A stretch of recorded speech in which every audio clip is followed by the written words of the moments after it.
কাকা, আমি সব গাছ লাগিয়ে দিয়েছি, কিন্তু এইটা কি করব? এ তো প্রায় মরে যাচ্ছে। আরে ওটাকে ছুঁড়ে ফেলে দে, ওটা আমার বাগানে থাকলে বাকি গাছগুলো মরে যাবে। আমি তাহলে এটা নেব? আমি এটা আমার বাগানের এক কোণে পুঁতে দেব, যদি বাঁচাতে পারি। তা বেশ, নিয়ে যা এই আপদ। আর এই নে তোর 20 টাকা। আমিও যাই, বাগানের মালিককে সবটা বুঝিয়ে দিয়ে আসি। কলা গাছ আর টাকা পেয়ে অবনী খুব খুশি হলো। সে খুশি মনে ঘরে ফিরে এলো। কিরে, তোর মুখে হাতে এত মাটি কেন? বাজারগুলো রেখে কোথায় গিয়েছিলি?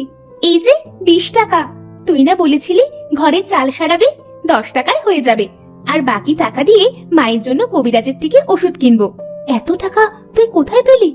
রফিক কাকার বাগানে কলা গাছ পুঁতে এলাম, আর এটা আমাদের বাগানে পুঁতবো। আমরা এর অনেক যত্ন করব, যত্ন দিয়ে একে বাঁচিয়ে তুলবো।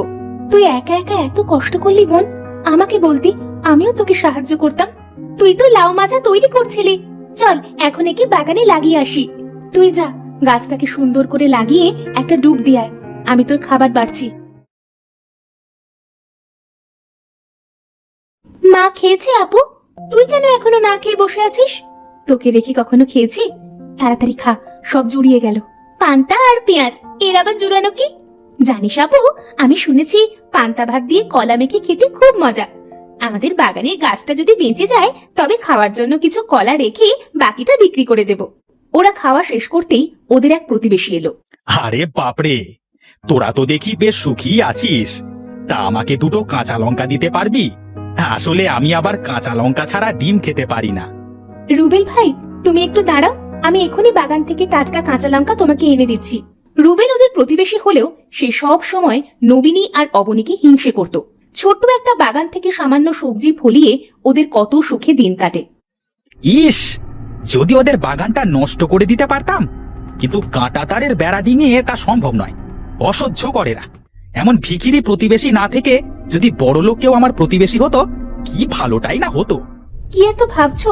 এই নাও তোমার কাঁচা লঙ্কা। তা তোদের ঘরের চাল সারাই কেন করছিস না? ইস, কত বড় ফুটো হয়ে গেছে। লোভ গো ভাই, লোভ।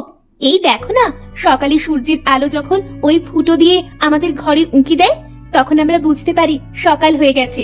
আবার রাতে চাঁদ উঁকি দেয়, আমরা চাঁদও দেখি, আবার বাতিও জ্বালাতে হয় না। বৃষ্টির সময় সোজা পানি পড়ে, ওটা আমরা জমিয়ে খাই। দূরের কুয়ো থেকে পানিও আনতে হয় না, সময়ও বাঁচে। তোর তো দেখি আজকাল বড্ড কথা হয়েছে।